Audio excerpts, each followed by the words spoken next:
Ju ftojmë të ndiqni programin Moment Vendimtar me Dr. David Jeremiah. Ky program shpall fjalën e pandryshueshme të Perëndisë tek individët dhe familjet që jetojnë në një botë që ndryshon çdo ditë.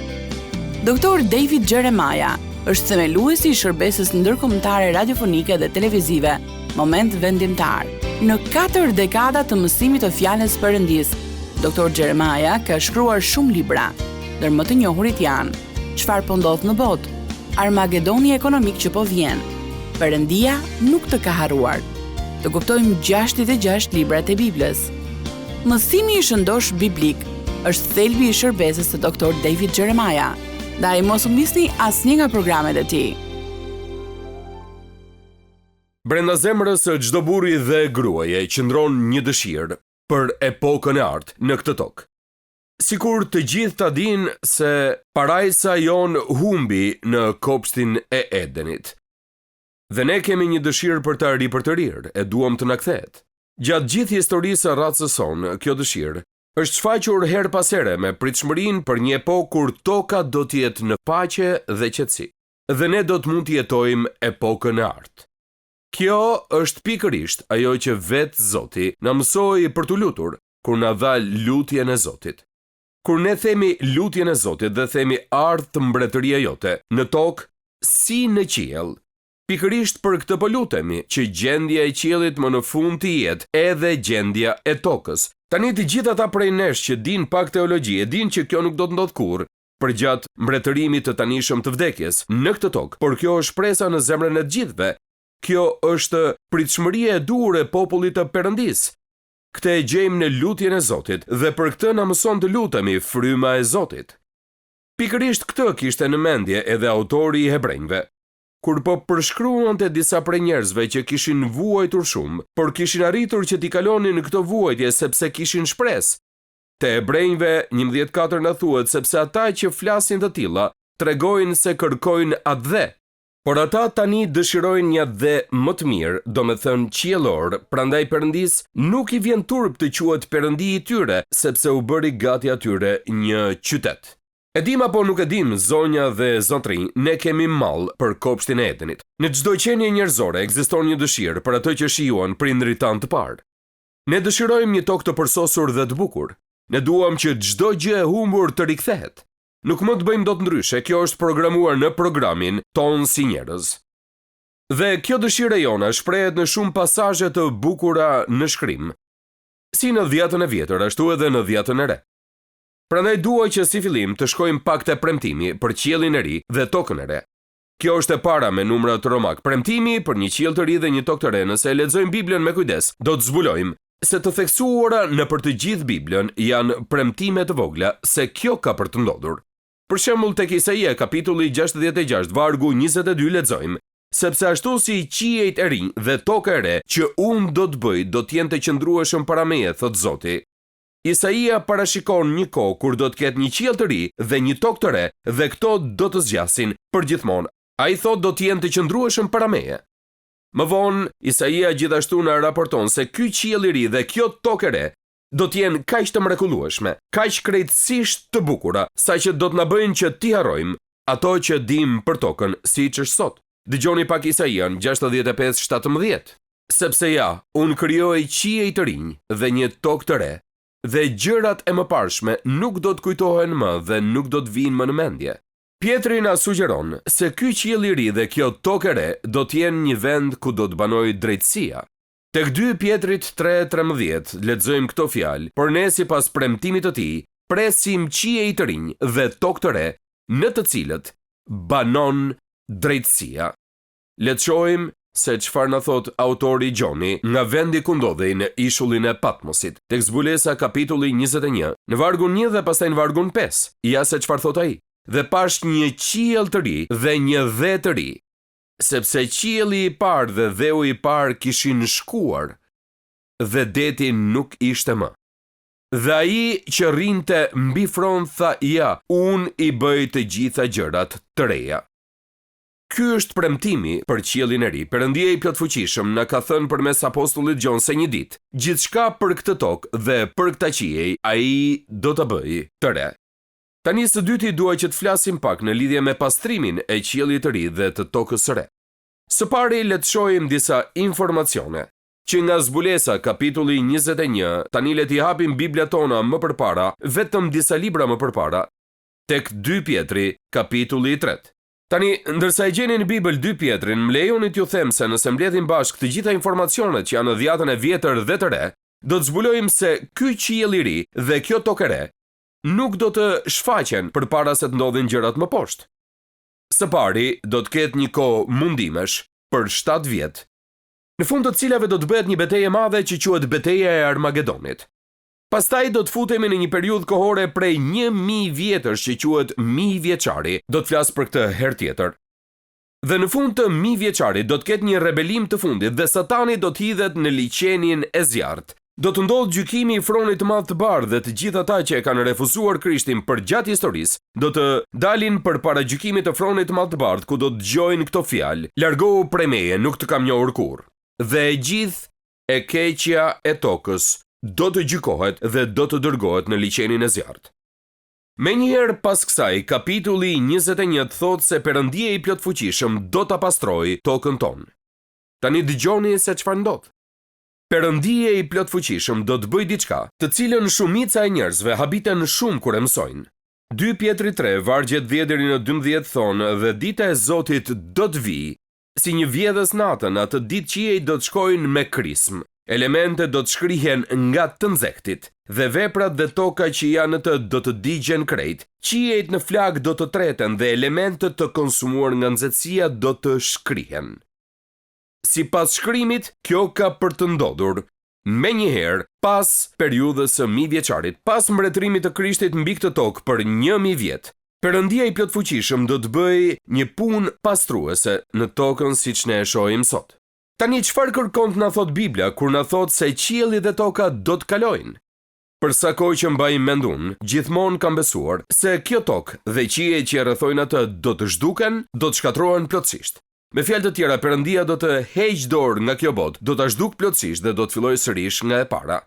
Tani e kuptoj se e kam kuptuar gabim këtë gjë, ashtu si edhe shumë të tjerë siç kam mësuar. Por unë ngushëllohem duke ditur që shumë mësues që kanë kaluar në për procese si unë, e rrëfejnë që e kanë besuar këtë dhe që kanë zbuluar më pas duke studiuar Biblën që kjo nuk është e vërtet. Në fakt, një djalë i ri që është një student i madh i parajsës ka shkruar një libër të jashtëzakonshëm mbi këtë temë me titull Qielli, Randy Alcorn, i cili thot diçka në librin e tij. Dëgjoni pak. Për shumë vite si student i Biblës dhe më vonë si pastor, nuk kam menduar për ripërtëritjen dhe restaurimin. Në vend të kësaj kam besuar se Perëndia do ta shkatrojë tokën, do ta braktisë projektimin dhe planin origjinal dhe do ta fillojë nga fillimi për të zbuluar një plan të ri për një parajsë të mbinatyrshme. Vetëm gjatë 15 viteve të fundit më janë hapur syt për atë që ka thënë gjithmonë shkrimi. Tani le të shohim edhe një herë këtë pasazh tek 2 Pjetri. Vini re se çfarë thot ai. Dhe veprat dhe toka që janë në të do të digjen krejt, dhe qiejt në flak do të treten. Fjala digjen në këtë pasazh të shkrimit nuk shfaqet në këtë mënyrë në një dorëshkrim të hershëm në greqisht. Në fakt, nëse kemi një kopje të përkthimit New International Version, këtë frazë e përkthen ta lërë zbuluar. Dhe fjala e përdorur në këtë pasazh përçon idenë të qenit i zbuluar ose ndryshe i ekspozuar. Me fjalë të tjera, Pietri nuk po na flet për shkatrimin e tokës, por në fakt për pastrimin e saj. Një fjalë tjetër kyçe në këtë pasazh është fjala e re. Ai do ta bëjë të re në kuptimin e rifreskimit saj. Ai do ta bëjë atë të re në kuptimin që do ta pastrojë atë nga të gjitha prishjet e vjetra. Tani me që ky është një kuptim i ndryshëm i pasazhit nga sa prezantohet shpesh. Dhe unë besoj se e dija se çfarë kuptimi kishte, doja të sigurohesha që nuk isha i vetmi që do ta kuptoja këtë. Kuptoni që nëse ju jeni i vetmi që beson diçka nga Bibla, mbase më mirë të mos flisni vërdall për këtë. Nëse është e re, nuk është për ne, apo jo? Prandaj sa herë që has diçka si kjo, ku kuptoja një ndryshim të vogël në paradigmën e profecisë, menjëherë përpiqem që të lexoj çdo gjë që mundem për të siguruar që nuk jam i vetmi që e beson diçka të tillë, jo se jam frikatsak apo friksohem, por e kuptoni ç'dua të them. Prandaj kam lexuar shumë komentar për këto pasazhe dhe duaj që të dëgjoni se çfarë kanë thënë edhe disa njerëz të tjerë. Së pari, dëgjoni se çfarë ka thënë Henry Morris për këtë pasazh. Unë do të shkoja në luftë krah Henry Morrisit për Biblën. Sepse e di që ai e njeh fjalën e Perëndis, dëgjojeni. Si në pasazhet e dhjatës së vjetër dhe tek e reja, fjala e re nënkupton diçka të re për sa i përket ekzistencës. Pra, një qiell i ri dhe një tokë e re mund të përkthehet sakt një qiell i ri për të rirë dhe një tokë e ri për të rirë. Janë njësoj si të parat, përveç se rënimet e vjetra të kalbjes janë zhdukur dhe ato janë ri për të rirë dhe rifreskuar tërësisht. William Hendrickson, i cili është një autor komentarësh shumë i mirënjohur, shkruan kështu, ai thotë: qielli i parë dhe toka e parë kanë kaluar. Vetë themelet e tokës janë nënshtruar një zjarr i pastrimi. Çdo pikë mëkati, çdo shenjë vdekje është larguar. Nga ky zjarr i madh ka lindur një univers i ri. Fjala në origjinal lë të nënkuptohet se ishte e re, por jo një tjetër. Është një botë e re, por jo një botë tjetër. Është i njëjti qiell dhe e njëjta tokë, por e ri për të rirë lavdishëm. John Piper, një studiues më modern, ka shkruar: ajo që i ndodh trupit ton dhe ajo që i ndodh krijimit shkojnë së bashku. Dhe ajo që i ndodh trupit ton nuk është asgjësimi, por shpengimi. Trupat tanë do të shpengohen, ri për të rihen dhe do të bëhen të rinj, nuk do të hidhen, dhe kështu do të ndodhë dhe me qiellin dhe me tokën. Kur Perëndia krijoi qiellin dhe tokën, në librin e Zanafillës, apo e lexova sërish këtë javë, her pas here, ndërsa i përfundonte çdo pjesë të krijimit, çfarë ka thënë? Dhe Perëndia pa që kjo ishte e mirë. Dhe pastaj pasi përfundoi gjithçka, në deklaratën e tij të fundit çfarë tha? Dhe Perëndia pa që ishte shumë mirë. Nuk kemi prova që ai ka ndryshuar ndonjëherë mendje. Qëllimi i tij nuk është ta braktisë krijimin e tij. Qëllimi i tij është që ta ripërtërijë atë. Anthony O'Kena ka thënë se Perëndia do ta zgjësonte botën e tanishme. Satani do të kishte marrë një fitore të madhe. Satani do t'ja dilte për të prishur në mënyrë shkatrimtare tokën e tanishme, ajsa Perëndia nuk mund të bënte dot asgjë tjetër veç se ta zhdukte nga ekzistenca. Por Satani nuk e mori këtë fitore. Përkundrazi, Satani është mundur përfundimisht, dhe Perëndia do të zbulojë dimensionet e plota të kësaj mundje kur ai të ripërtërijë këtë tokë në të cilën Satani e mashtroi njerëzimin dhe në fund do ta shpëtojë nga të gjitha makinacionet e Satanit. Randy Alcorn shkruan: Perëndia nuk e flak tutje punën e dorës së tij dhe të filloi gjithçka nga e para. Në vend të kësaj ai përdor të njëjtën kanavac për të riparuar dhe për ta bërë më të bukur pikturën që ishte dëmtuar nga vandali. Vandali nuk e merr kënaqësinë e shkatrimit të veprës së rivalit të tij, përkundrazi. Perëndia bën një kryevepër edhe më të madhe me atë që armiku i tij kërkonte ta shkatronte. Apo më kuptoni? Apo më dëgjoni me vëmendje? Mirë, ne folëm për informacionet dhe për interpretimin. Tani dua që t'ju jap një ilustrim, dhe a nuk është e mrekullueshme që ilustrimin e gjejmë në Bibël? Pikërisht në të njëjtin pasazh tek 2 Pjetri. Prandaj mbajini librat hapur tek 2 Pjetri dhe dua që të shohim diçka që do t'ju ndihmoj të kuptoni se sa i sakt është vërtet ky interpretim. Le të lexojmë bashkë te 2 Pjetri, kapitulli 3, vargjet 5 deri në 7. 2 Pjetri kapitulli 3, vargjet 5 deri në 7. Këtu flitet për përmbytjen që ndodhi gjatë kohës së Noeut, po më dëgjoni, le të fillojmë. 2 Pjetri 3, vargu 5, sepse ata me dashje harruan se nëpërmjet fjalës së Perëndis qiejt vinin në ekzistencë shumë kohë më parë, dhe se toka doli nga uji dhe u sajua nëpërmjet ujit, për shkak të cilit bota e atërshme u mbulua nga uji dhe humbi.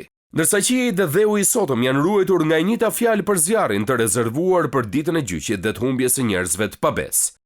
Tani çfarë lidhje mund të ketë kjo me qiellin e ri dhe me tokën e re? Më dëgjoni me kujdes, sepse ky është çelësi. Pjetri na jep neve çelësin për të kuptuar zjarrin, duke na treguar për ujin. Ai na ndihmon që të përvetsojmë kuptimin e pastrimit përfundimtar të qiellit dhe të tokës, duke na përshkruar pastrimin e mëparshëm që ka ndodhur në kohën e Noeut. Tani dua t'ju bëj disa pyetje. A e zhduku tokën përmbytja në kohën e Noeut? A e zhduku? Padyshim që përmbytja ishte shkatruese dhe kataklizmike, por nuk e zhduku botën. Perëndia e ruajti Noeun dhe familjen e tij në mënyrë që të ripopullonin botën që ishte bërë gati për ta, duke e pastruar dhe purifikuar me anë të përmbytjes. Në të njëjtën mënyrë, Perëndia nuk do të bëjë që toka e tanishme të pushojë së ekzistuari përmes zjarrit që do të vijë në fund të kësaj epoke. Zjarri do të ketë një efekt më të madh pastrues se sa çpati uji mbi botën, por nuk do ta shkatërrojë botën, dhe ashtu si Noeu dhe familja e tij ishin të mbrojtur në ark, Populli i Perëndis do të jetë i mbrojtur në Jeruzalemin e ri që e zbuluam kohët e fundit, nuk është ende në tokë, por po qëndron pezull mbi tokë. Ai qytet do të jetë arka jone e sigurisë përgjatë pastrimit të tokës. Pra, ne kemi premtimin e qiellit të ri dhe tokës së re, dhe kemi pastrimin e qiellit të ri dhe tokës së re. Dhe së treti dua që t'ju tregoj disa parime për qiellin e ri dhe tokën e re, të cilat kanë për t'ju habitur vërtet shumë, ju premtoj për këtë.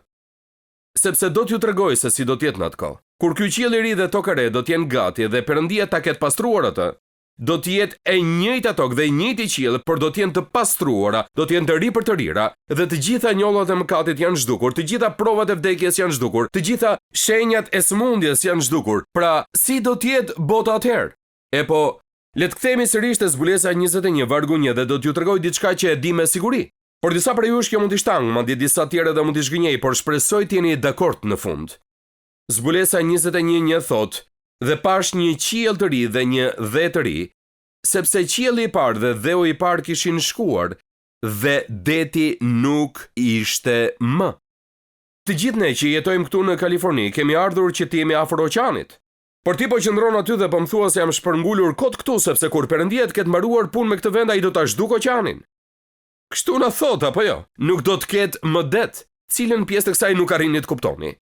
Apostulli John thot, nuk do të ketë më det. Tani dëgjoni me kujdes. Me që 3/4 e globit sot janë nën ujë, një botë e re pa ndonjë det padyshim do të ishte e re. Nga njohuritë e shumta që kishte mbi krijimin, Dr. Henry Morris na e shpjegon natyrën e deklaratës së apostullit. Dëgjoni. Në fakt nuk do të ketë, thot Henry Morris, më nevojë për det në tokën e re. Deti i tanishëm nevojitet si një rezervuar për ruajtjen e sistemit hidrik të tokës. Në tokën e re, të gjithë burrat dhe gratë që do të jetojnë aty do të kenë trupa të lavdishëm që nuk do të kenë më nevojë për ujë. Trupat e tyre të ringjallur do të jenë ashtu si trupi i Zotit Jezus, prej mishi dhe kockash. Por me sa duket nuk do të kenë nevojë për gjakun, që të shërbejë si pastrues dhe ripërtëritës i mishit të trupit, si trupat e tanishëm.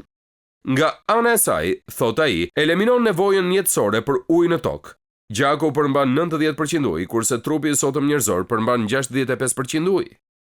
Me fjalë të tjera, mënyra se si jetojmë në mënyrë ekologjike në botën e re do të jetë krejtësisht e ndryshme nga mënyra se si jetojmë tani. Mund thoni, e po nuk mund ta përfituroj një botë të bukur pa pasur detin. E po mos harroni se në Jeruzalemin e ri, që nga froni i Perëndis rrjedh një lum, dhe është një lum i madh që rrjedh në përrëke dhe është ujë i ëmbël, jo ujë i kripur, sepse kuptoni që kripa është ruajtës, që të mos ndodh kalbje, por në qiellin e ri dhe në tokën e re nuk do të ketë më kalbje, prandaj nuk do të ketë më nevojë për krip. Dhe ujërat e ëmbla do të rrjedhin në të gjithë botën dhe do të jetë më bukur se çdo gjë që mund të përfituroni, me pemë që rriten nga të dyja anët e lumit, të cilat japin fryte të ndryshme çdo muaj, të cilat mund të zgjedhim dhe t'i ham, dhe me gjethe që sigurojnë një cilësi jete që është përtej çdo gjëje që kemi njohur ndonjëherë. Dhe kur Perëndia e ribën tokën dhe e ripërtërin, dëgjoni se çfarë bën ai. Së dyti dua që të shohim pak anullimin e mëkatit. Le të shohim vargun 3 të kapitullit 22 të Zbulesa. Zbulesa 22:3. Dhe asnjë mallkim nuk do të ketë më. Dhe në të do të jetë froni i Perëndis dhe i qengjit dhe shërbëtorët e tij do t'i shërbejnë. Çfarë është ky mallkim? Nuk janë ato që dëgjojmë në punë çdo javë. Nuk është gjuha që dëgjojmë në rrugë. Mallkimi është një ngjarje specifike që ndodhi dhe ju kujtohet se kur ndodhi. Në kopshtin e Edenit, për shkak se njeriu shkeli urdhërimet e Perëndis, Perëndia e mallkoi tokën, po ju rifreskoi kujtesën. Le të kthehemi pas te libri Zanafillës, kapitulli 3. Zanafilla 3 duke filluar që nga vargu 17. Ja cili është mallkimi. Pastaj i tha Adamit, meqense dëgjove zërin e gruas sate dhe hëngre nga pema për cilën të kisha urdhëruar duke thënë mos ha prej saj, toka do të jetë mallkuar për shkakun tënd. Ti do të hash frytin e saj me mund tër ditët e jetës sate, ajo do të prodhoj gjemba dhe bim gjembore.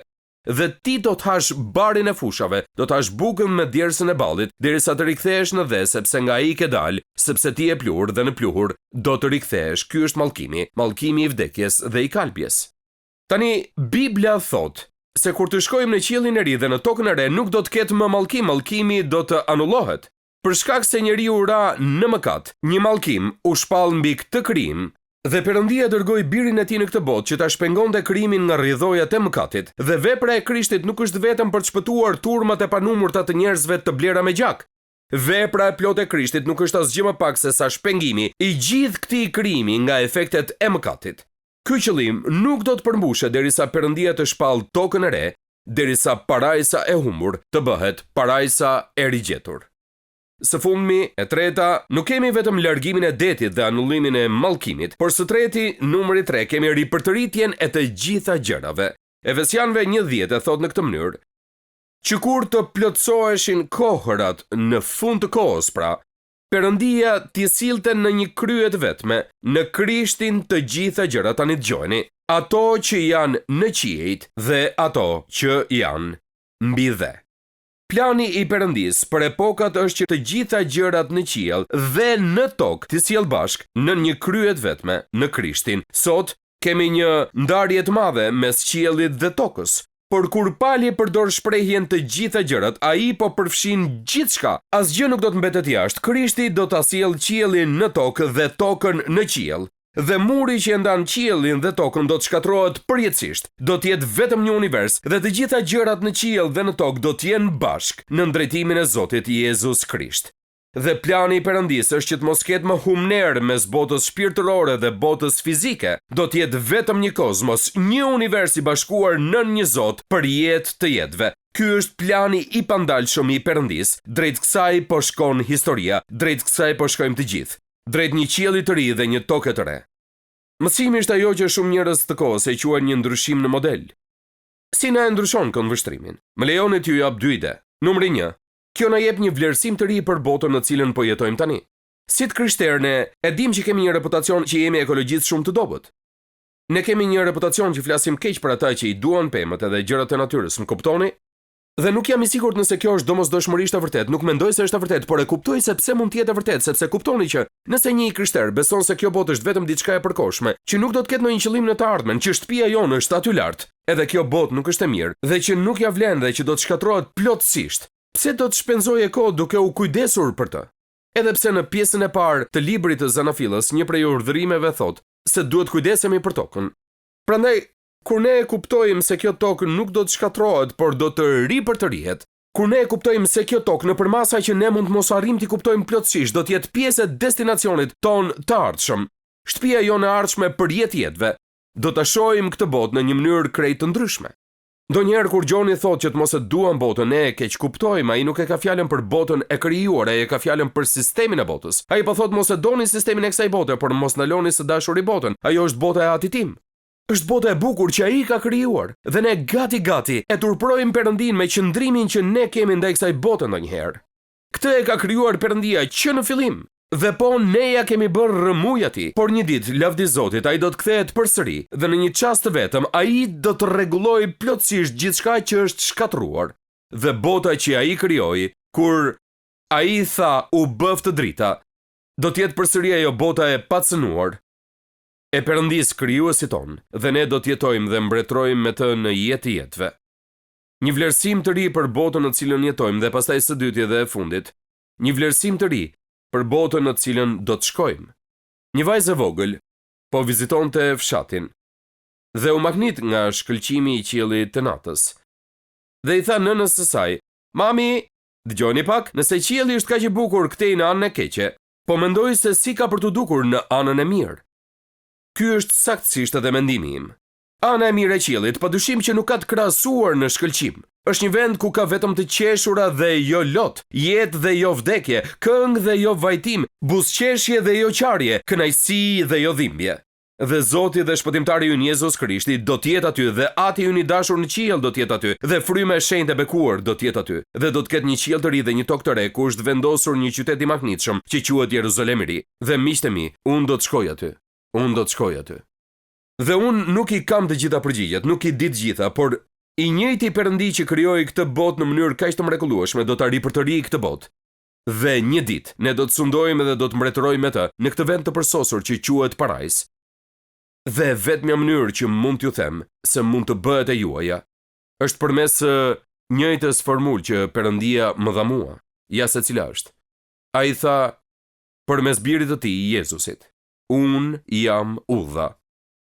Ai nuk tha unë jam njëra prej udhëve, ai tha unë jam udha. E vërteta dhe jeta. Tani dëgjojeni pak këtë, kjo është shumë ekskluzive, kjo vërtet që nuk është politikisht korrekte, por është thjesht biblikisht korrekte. Ja se çfarë tha ai, unë jam udha, e vërteta dhe jeta. Askush nuk vjen tek Ati, përveç se nëpërmjet meje. A doni që t'jetoni në këtë botë, të ri për të rirë dhe të zbukuruar nga Zoti, në një vend të quajtur Parajs në Jeruzalemin e ri, atëherë bëni mirë të siguroni që keni bërë paqe me Perëndin përmes Jezus Krishtit. Dhe kërkojini Atij që t'jetë Zoti dhe shpëtimtari juaj, dhe ai ka për ta bërë. Dhe ai ka për ta bërë pikërisht këtu, pikërisht tani, aty ku ndodheni ju. Faleminderit që ishit me mua sot në moment vendimtar. Sa më shumë që studiojmë fjalën e Perëndis, aq më shumë e kuptojmë që Perëndia ynë i dashur dëshiron të ketë një marrëdhënie personale me gjithë secilin prej nesh. Nëse do të donit që të fillonit një marrëdhënie me të, hapi i parë është që të pendoheni për mëkatin tuaj dhe t'i kërkoni Jezus Krishtit që të bëhet Zoti dhe shpëtimtari juaj. Sapo ta merrni këtë vendim për të pranuar dhuratën falas të shpëtimit të Perëndis, do të fillojë udhëtimi juaj me Perëndin si një krijesë e re në Krishtin. Pra, nëse sot e keni marrë këtë hap besimi, ju inkurajoj që të ndani vendimin tuaj me të krishterë të tjerë në një shërbes të besueshme apo në një kishë të zonës, dhe që të vazhdoni të rriteni në besimin e sapo gjetur. Perëndia ju bekoft teksa filloni ecjen tuaj me të. Pres me padurim që të shihemi herën tjetër, këtu në Moment Vendimtar. Ndoqët programin Moment Vendimtar me Dr. David Jeremiah. Rikthehemi sërish tek ju javën e ardhshme me një tjetër mesazh për fuqinë e jashtëzakonshme të fjalës së Perëndis, që ndryshon jetën tona përgjithmonë. Deri atëherë, miru dëgjofshim.